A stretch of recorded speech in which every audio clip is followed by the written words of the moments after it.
नमस्कार। कार्यक्रम समय सन्दर्भबाट अनिल भट्टराईको। कार्यक्रम समय सन्दर्भमा हामी समसामयिक विषयवस्तुमा रहेर विशेष बहस गर्ने गर्दछौँ। यति बेला कालिका एफएम 95.2, कालिकान्यूज.com र कालिका एफएम को आधिकारिक फेसबुक पेजबाट तपाईले प्रत्यक्ष समय सन्दर्भ सुनिराख्नु भएको छ। कोरोना भाइरसको कहरका कारण नेपालमा पनि विषम परिस्थिति सिर्जना भइरहेको छ। खास गरी तल्लो वर्गदेखि माथिल्लो वर्गसम्मलाई यसले प्रभाव पारिरहेको छ। उद्योग धन्दाहरू बन्द भएका छन्, व्यापार व्यवसायहरू ठप्प भएका छन्, ज्याला मजदुरी गरेर खानेहरू अहिले घरमै बस्नुपर्ने अवस्था छ। दैनिक छाक टार्नलाई पनि समस्या परिरहेको छ। नेपालको आर्थिक क्षेत्रलाई यसले नराम्ररी प्रभाव पारेको छ। अब यो भाइरस रोकथाम होला र नियन्त्रण होला र आर्थिक क्षेत्र बिस्तारै सुधारिएर आउला, त्यसको अनुमान भने अहिले नै गर्न सकिँदैन। तर अहिले आर्थिक क्षेत्रलाई के कसरी सुधार गर्न सकिएला त, के कसरी प्रभावलाई कम गर्न सकिएला, क्षतिलाई न्यूनीकरण गर्न सकिएला त, आर्थिक क्षेत्रमा देखिएका समस्याहरू अहिले के छन्, सरकारले गर्नुपर्ने काम चाहिँ के हो, आज हामी यिनै विषयमा केन्द्रित रहेर कुराकानी गर्छौं। यो कुराकानीका लागि यति बेला हाम्रो प्रत्यक्ष टेलिफोन सम्पर्कमा हुनुहुन्छ राष्ट्रिय योजना आयोगका पूर्व उपाध्यक्ष अर्थविद प्राध्यापक डाक्टर गोविन्द राज पोखरेल।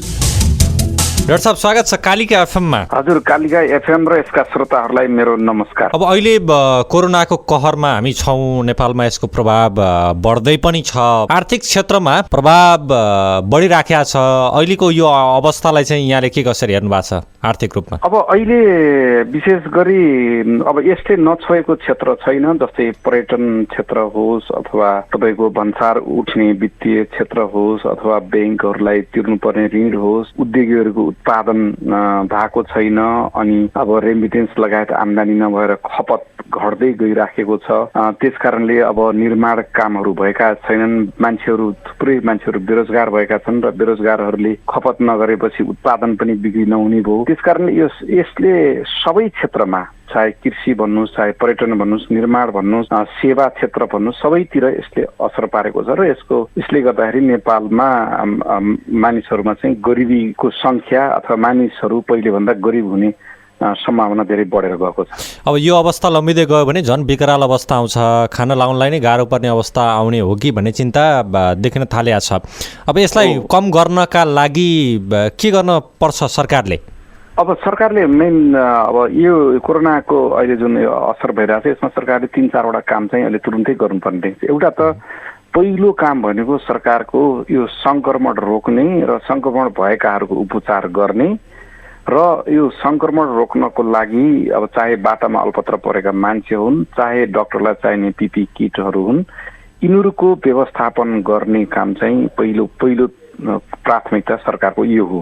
अथवा बोर्डरमा आएर चित्कार गर्दै बसेका नेपालीहरूलाई सुरक्षा निकायहरू लगाएर भए पनि आफ्नै सीमाभित्र टहराहरू बनाएर क्वारेन्टाइनमा राख्नेदेखि यो काम चाहिँ यो रोकथाम, रोग नियन्त्रण र उपचारको काम चाहिँ पहिला सरकारले यो एउटा गर्नुपर्छ। अब दोस्रो काम भनेको आपूर्तिको व्यवस्था गर्नु पर्यो। अब अहिले चाहे त्यो खाद्यान्न होस्, चाहे अब ब्रोइलर कुखुराहरू जुन अहिले मरेर बर्बाद भइराखेको छ, उपभोक्ता सामु पुगेको छैन। किनभने हामीलाई बाढी पहिरो अथवा भूकम्पले जसरी पुलहरू भत्काइदिन्छ, बाटोहरू भत्काइदिन्छ, त्यस्तो अवस्था छैन। अहिले स्वास्थ्य कर्मीहरूले काम गरिरहेका छन्, सुरक्षा निकायका साथीहरूले काम गरिरहेका छन्। यो WHO र अन्य निकायहरूले अपनाएका जुन स्वास्थ्य सुरक्षाका मापदण्डहरू अपनाएर केही रोग सर्न नसक्ने खालका अथवा तिनीहरूलाई टेस्ट गरेर त्यस्तो साथीहरूलाई यी सुरक्षाका उपायहरू अपनाएर जति पनि उत्पादन भएको सामान छ त्यो बजारमा लानु पर्यो, दुध पनि उपभोक्ताकोमा पुर्याइदिनु पर्यो। यो काम पनि आपूर्तिको व्यवस्था, चाहे त्यो हाइड्रो पावरलाई चाहियोस्, त्यो बाटो खन्न लाओस् अथवा औषधिको सामान विदेशबाट ल्याउने हो। अब डाक्टर साहब, आपूर्तिकै सन्दर्भमा भारतले चाहिँ कतिपय आपूर्तिका चिज वस्तुहरूलाई रोक्न थालेको भन्ने कुराहरू आइरहेका छन्। पश्चिम बङ्गालकै सन्दर्भमा पनि त्यो कुराहरू आउन थालेको छ। अब यस्तो अवस्था आयो भने चाहिँ के हुन्छ, त्यसको अनुमान त गर्न सकिएन। हामीले सबैले आशा भरोसा गर्ने भनेको सरकार हो। सरकारले यो अवस्थामा उत्तर अथवा दक्षिणका राष्ट्रहरूसँग त्यही लेभलमा कुराकानी गरेर मान्छेलाई भोकमरी लागेर मर्नबाट, मान्छेलाई औषधि उपचार नपाएर मर्नबाट जोगाउने काम चाहिँ सरकारको।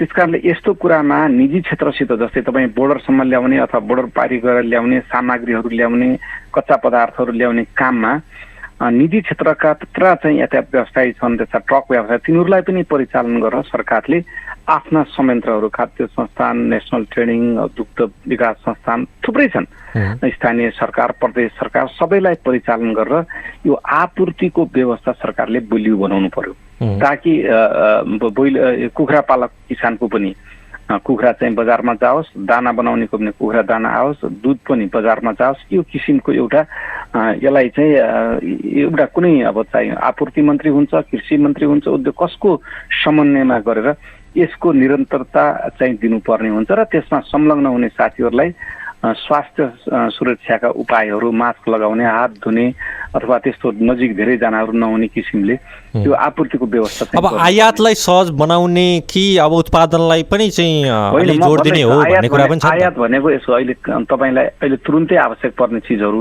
औषधि छ अथवा औषधि कम्पनीलाई चाहिने कच्चा पदार्थ छ अथवा हाइड्रो पावरलाई चाहिने मेसिनहरू छन्, तिनीहरूको पनि गर्नु पर्यो। लगायत अब तपाईँको चाहिँ चितवनमा उत्पादन भएको चिज म्याग्दी पुर्याउनु पर्यो, त्यो पनि त आयात हो नि। त्यस कारणले यो आपूर्तिको व्यवस्था आन्तरिक रूपमा अथवा बाह्य रूपमा जे गर्न सकिन्छ त्यो आन्तरिकको व्यवस्था हुनु पर्यो। र सबभन्दा महत्त्वपूर्ण कुरा त हाम्रै देशमा उत्पादन भएको सामान एक ठाउँबाट अर्को ठाउँमा लानको लागि पनि व्यवस्था गर्नु पर्यो। अब तेस्रो पक्ष भनेको अब थुप्रै औसतमा 3000 मान्छेहरू सहर र विदेशबाट गाउँ आएका छन् अहिले, र त्यहाँ अब पहिला चाहिँ जो मान्छेले पैसा पठाएर घरका मान्छेले त्यो पैसाले चामल किनेर खान्थे, अब त्यही मान्छे आफै गाउँमा चामल खान आउने भएको छ अथवा गएको छ। त्यस कारणले खाद्य सङ्कट हुन सक्ने सम्भावना बिस्तारै बढ्दै गएको छ। अब त्यो जुन युवा गरी खाने संस्कार बोकेर आएको अथवा त्यो अलि केही सिप बोकेर आएको युवाले त्यही पुरानै ढर्राले खेती पनि गर्न चाहन्न अहिले। त्यस कारण यही मौकामा सरकारले बिउ, मल, प्रविधि, सुझाव सल्लाह हाम्रो, किनभने स्थानीय सरकारमा त कृषि विज्ञहरू पनि छन्, जेटीहरू पनि छन्, स्वास्थ्य कर्मी वडामा छन्, त्यो सबैलाई स्वास्थ्यका सुरक्षाका अपनाएर हुनसक्छ त्यो क्षेत्रलाई बाहिरबाट कोही जान नदिने, भित्रबाट। त्यसो भने स्थानीय सरकार चलायमान हुनु पर्यो, तर त्यो खालको चाहिँ एउटा अधिकार चाहिँ अलि प्रत्यायोजित नगरे हो कि केन्द्रले भन्ने जस्तो पनि देखिन्छ। अधिकार छ, तर केन्द्रीय सरकारले चाहिँ समन्वय गर्न पर्यो, आवश्यक स्रोत उपलब्ध गराइदिनु पर्यो, सृजनशील कुराहरू चाहिँ सिकाइदिनु पर्यो र लोकल क्वारेन्टाइन गर्नु पर्यो। उदाहरणको लागि एउटा जिल्ला हुनसक्छ, एउटा गाउँपालिकाबाट भित्र बाहिर कोही पनि जान नपाउने सामान बाहेक, ताकि त्यहाँ रोगको सङ्क्रमणबाट बच्न सकियोस्। त्यहाँ पनि हाम्रा स्वास्थ्य कर्मी छन्, तिनीहरूले पनि यो ऱ्यापिड टेस्ट गर्नु पर्यो, शङ्का लाग्यो भने, त्यो शङ्का लाग्यो भने कसैको उपचार गर्नु पर्यो। तर सृष्टिलाई त अगाडि बढाउनै पर्यो। यसरी बसिराखेर देश लकडाउन गर्ने, आफू चाहिँ मन्त्री क्वार्टरमा सुतेर चाहिँ देश चल्दैन। होइन, यो अब लकडाउन चाहिँ गर्ने, लकडाउन गरिरहँदाखेरि चाहिँ अब त्यसलाई अलि चलायमान बनाउनु पर्ने अवस्थामा चाहिँ अलि त्यो हुन नसक्या हो कि भन्ने कुराहरू आइराख्दाखेरि यो हतारमा लकडाउन गरे हो भन्ने पनि आएको छ कुरा। होइन, लकडाउन त अब अन्तर्राष्ट्रिय स्तरको सबै कुरा कारणले सरकारले गर्यो होला, तर त्यसको व्यवस्थापन, अब त्यसको व्यवस्थापन के गर्न पर्यो भने कमसेकम मैले भनेको सम्भव भएका ठाउँमा, अब आज 3 हप्ताभन्दा बढी भयो, 3.5 हप्ता भइसक्यो, यदि कुनै ठाउँमा कुनै पनि सङ्क्रमण देखिएको छैन भने अब हामीसँग सरकारले हामीसँग टेस्ट गर्ने छ, दुनियाँ भनेको छ। त्यस कारणले त्यहाँ चाहिँ मान्छेको ज्वरो नापाउँ काम गर्ने। उदाहरणलाई अर्को पनि म दिन्छु तपाईँलाई, मानव एउटा कुनै एउटा चाउचाउ इन्डस्ट्री छ अरे, त्यहाँ चाहिँ 50 जना काम गर्छन् भने त्यो 50 जना काम गर्ने मान्छेलाई केही थोरै इन्सेन्टिभ, तलबमा 15-20% थप दिने र त्यहाँ एउटा स्वास्थ्य कर्मी खटाउने, सबैको ज्वरो नाप्ने, स्वास्थ्य चेकअप गर्ने, तर उहाँहरूलाई चाहिँ त्यही नै बस्न भन्ने, उहाँहरू चाहिँ अरूसित सम्पर्कमा आउनु भएन। र यसरी उत्पादनलाई जारी राखेपछि उद्योग पनि डुब्दैन र खाद्य सङ्कट पनि कम हुन्छ। र अब मानव प्युठानको एउटा कुनै गाउँमा यदि डाक्टर साहब अब कामदार जति लाभलस्कर लागेर चाहिँ गाउँतिर फर्किन थालिसके, आफ्नो घरतिर फर्किन थालिसके, अब त्यसलाई तिनीहरूलाई फेरि फिर्ता बोलाउनु पर्ने अवस्था, यो अलि अव्यवस्थित भयो होइन यो? हो, होइन, मैले भन्न खोजेको तपाईँले सबै मान्छेलाई अहिले इङ्गेज गर्नु, तर केही त बाबा जस्तै तपाईँ बिरामी भयो भने मुटु चलेको हुन्छ, कलेजो चलेको होइन, तत्काल चाहिँ घर नफर्क भन्ने खालको एउटा निर्देशन त सरकारले दिनुपर्ने थियो होला नि त, होइन?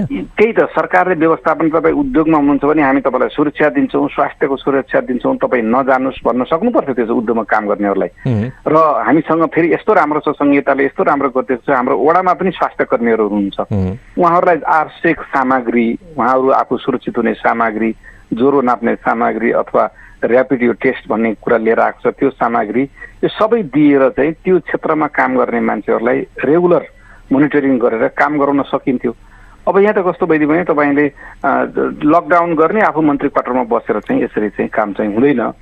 अब चाहिँ बिस्तारै हामीले रोकथामका सङ्क्रमणबाट बच्ने उपायहरू अपनाएर WHO का गाइडलाइन्सहरू अथवा सरकारले भनेका अपनाएर विभिन्न चाहिँ लोकल क्लस्टरमा त्यहाँबाट भित्र पनि जान नपाइने बाहिर पनि नजाने गरेर उत्पादनका काम चाहे कृषि होस् चाहे फलफुल होस् चाहे उद्योग होस् त्यो चाहिँ बिस्तारै गरेर ती सामग्रीहरूको खपत बढाउने ठाउँमा खपत हुने ठाउँमा पुर्याउने काम चाहिँ सरकारले गर्नुपर्छ। अब अर्को कुरा यहाँलाई म भन्छु, अहिले थुप्रैको छोरा अब सीमा पारी छ, उसको बुवा बिचरा चाहिँ अरबमा काम गरिराखेको छ, मान्छेलाई ठुलो मानसिक तनाव छ, त्रास पनि छ।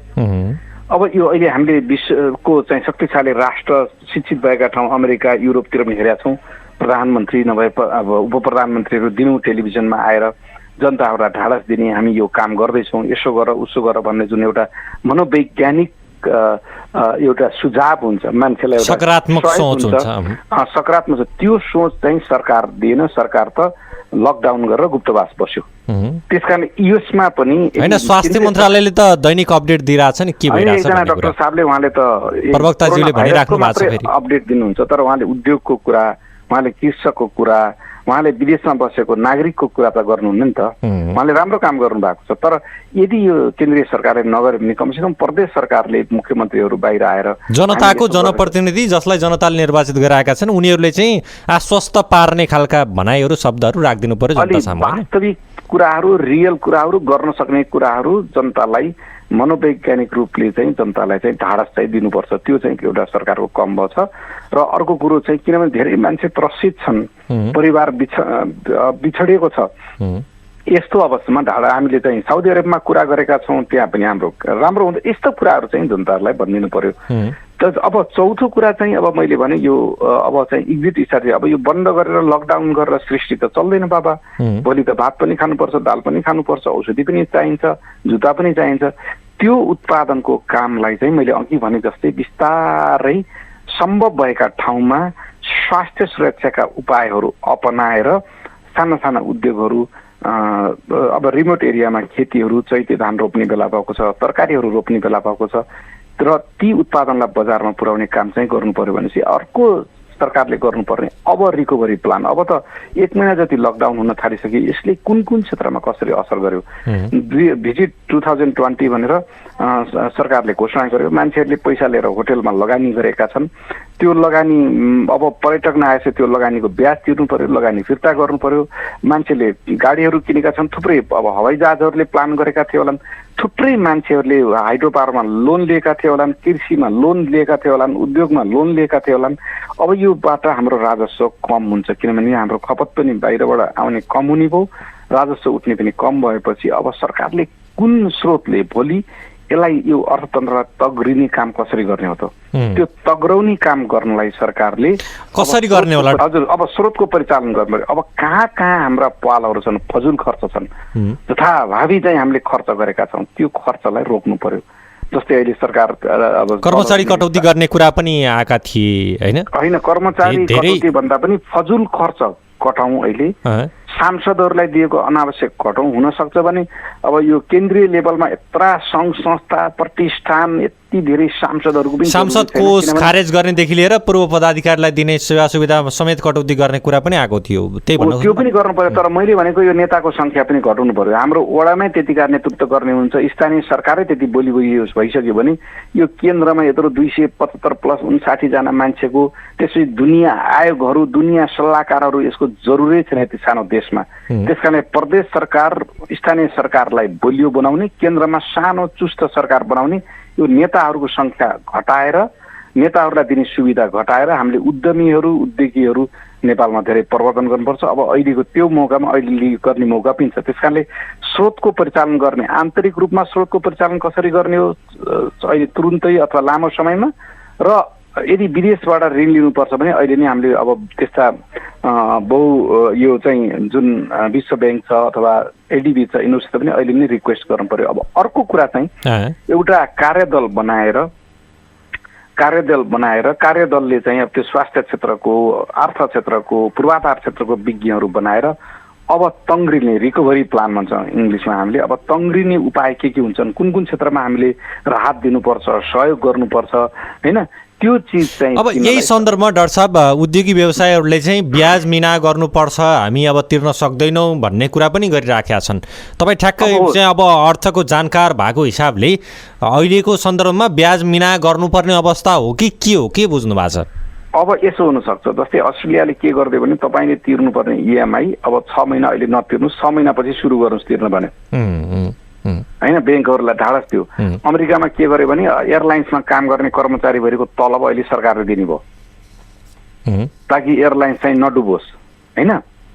अब एयरलाइन्स बन्द छ अहिले, 96% चाहिँ सिटहरू खाली छन् भनेपछि त 4% दाम नै त्यो सरकारले दिइराखेको छ। त्यस कारणले यो अर्थतन्त्रको इन्जिनलाई चलाउनुको लागि विभिन्न किसिमका उपायहरू, जहाँ चाहिँ लिकेज नहोस्, त्यसको दुरुपयोग नहोस्, तर यो अर्थतन्त्रलाई चलायमान बनाउनलाई कहाँ कहाँ अनुदान दिनुपर्छ, कहाँ कहाँ सुविधा दिनुपर्छ, त्यो चाहिँ सरकारले चाहिँ त्यो प्याकेज ल्याउनुपर्छ। त्यो ल्याउने भनेको रिकभरी प्लान हो। त्यसको लागि सबै क्षेत्रको विज्ञहरू राख्नु पर्यो। र अर्को कुरा चाहिँ यो हरेक काम, यो सङ्क्रमणको बेला काम गर्दाखेरि हरेक टिममा चाहिँ स्वास्थ्य क्षेत्रको विज्ञ साथ राखेर उहाँहरूको सल्लाह अनुसार चाहिँ काम गर्नुपर्छ ताकि सङ्क्रमण चाहिँ नफैलियोस्। र यो लकडाउन पनि जस्तै पहाडहरूमा बिस्तारै खोल्ने, अब घना बस्ती भएका चितवन, काठमाडौँ यस्ता मान्छे धेरै आवजात गरेमा बिस्तारै खोल्नुपर्छ, त्यसमा तुरुन्तै आत्तिनु हुँदैन। तर औद्योगिक क्षेत्र, आइसोलेट चाहिँ उत्पादन हुने क्षेत्र, त्यस्तो ठाउँमा चाहिँ स्वास्थ्य कर्मीहरू। तर उद्योगिक व्यवसायको गुनासो के छ भन्दा सरकारले चाहिँ त्यो खालको चाहिँ एउटा आश्वासन पनि नदिएको अवस्था छ। कसरी चल्छ, हामी नै पलायन हुनुपर्ने अवस्था पो आउँछ कि व्यवसाय नै छोड्नुपर्ने अवस्था आउन सक्छ भन्ने कुराहरू गरिराखेका छन् क्या। होइन, मैले देखेको छु मान्छे टाट पल्टिने अवस्था छन्। त्यही भएर सरकारले ठिक छ अहिले चाहिँ यो कोरोनाको सङ्क्रमण छ, यसको सङ्क्रमण कतिसम्म जान्छ, असर कति हुन्छ, त्यसको अध्ययन गरेर त्यसको एउटा चाहिँ खाका ल्याउला सरकारले। तर सरकारले अगाडि आएर भनिदिनु भयो तपाईँ अहिले नआत्तिनुहोस्, सक्नुहुन्छ भने त्यसलाई यो स्वास्थ्यबाट सङ्क्रमण हुने उपायहरूबाट बचेर उत्पादन गर्नुहोस्, हामीले यसको आपूर्ति र यसको बजारमा लाने व्यवस्था हामी गर्दैछौँ र प्याकेज चाहिँ हामी ल्याउँदैछौँ। तर अहिले भन्ने किसिमको एउटा ढाडस दिने खालको सरकारबाट चाहिँ सरकारको प्रमुख प्रधानमन्त्रीबाट हुन्छ कि अथवा जनताले विश्वास गर्ने मन्त्रीबाट हुन्छ कि अथवा मुख्यमन्त्री हुन्छबाट त्यो दिनु चाहिँ त्यो कुराको जानकारी जनतालाई दिएर मनोवैज्ञानिक रूपले उहाँहरूलाई बलियो दरिलो चाहिँ पार्नुपर्ने हुन्छ। डाक्टर साहब, अन्त्यमा अब यो राहतको कुरा आउँदै गर्दाखेरि प्याकेजमा धेरै खालका समस्याहरू आउँछन्, विवादहरू पनि पटक पटक आउने गर्दछन्। यो राहतको सन्दर्भमा कसरी व्यवस्थित गर्नु पर्ला, के देख्नु भएको छ तपाईँले? अब राहतको सम्बन्ध हेर्नुहोस्, विभिन्न जस्तै अहिले आर्थिक राहतको कुरा बाँडिरहेछ मान्छेहरूलाई ज्यालाजारी दैनिक बगोमा, त्यहाँ चाहिँ स्थानीय उत्पादन दिनुहोस् तपाईँले, अथवा चाहिँ तपाईँले अब 20 वर्षदेखि 50 वर्षको मान्छेलाई राहत दिनुहुन्छ भने अहिले उदाहरणको लागि तपाईँले अब 10 किलो दिनुभएको छ भने 20 किलो दिनुहोस्, तर भोलि 10 किलो बराबरको काम चाहिँ स्थानीय तहमा गर्नुपर्छ भन्ने कन्डिसन राख्नुहोस् होइन, ताकि चाहिँ त्यो गरी खाने स्थानीय स्तरमा रोजगार नै सिर्जना गरेर अहिले चाहिँ तपाईँले एडभान्समा जस्तै अब वृद्ध अपाङ्गता भएका एकल महिला, रोगी, असक्षमहरूलाई त दिनु पर्यो, तर अलिक श्रम गर्न सक्ने वर्गलाई अहिले तपाईँले राहत दिनुहोस्। तर त्यो राहत बराबरको कम्तीमा 50% काम चाहिँ भोलि तपाईँले चाहिँ गर्नुपर्छ भन्ने हिसाबले चाहिँ दियो भने गरी खाने संस्कारको चाहिँ विकास हुन्छ। हुन्छ डाक्टर साहब, यो समय र कुराकानीका लागि तपाईँलाई धेरै धेरै धन्यवाद छ। हस्, रेडियो कालिका एफएम र यसका श्रोताहरू र तपाईँलाई पनि धेरै धेरै धन्यवाद, नमस्कार। सुरक्षित बस्नुहोस्, आफ्नो उत्पादन हुने काम रोगबाट बचेर गर्नुहोस् र अरूलाई पनि चेतना दिनुहोस्, त्रास नफैलाउनुहोस् र यही हिसाबले हामी सबै बाँचौँ, सबैलाई बचाउँ। हस्, धन्यवाद, नमस्कार। हामीले कुराकानी गर्यौं राष्ट्रिय योजना आयोगका पूर्व उपाध्यक्ष अर्थविद डाक्टर गोविन्द राज पोखरेलसँग रहेर पछिल्लो कोरोना भाइरसको विषम परिस्थिति र यसले आर्थिक क्षेत्रमा पारेको प्रभाव र यसलाई के कसरी उकास्न सकिएला, सरकारले चाहिँ के गर्नुपर्छ, यो विषयमा केन्द्रित रहेर हामीले कुराकानी गरेका थियौं। यो सँगै कार्यक्रम समय सन्दर्भको निर्धारित समय पनि सकिएको छ। अनिल भट्टराई बिदा हुन्छु, नमस्कार।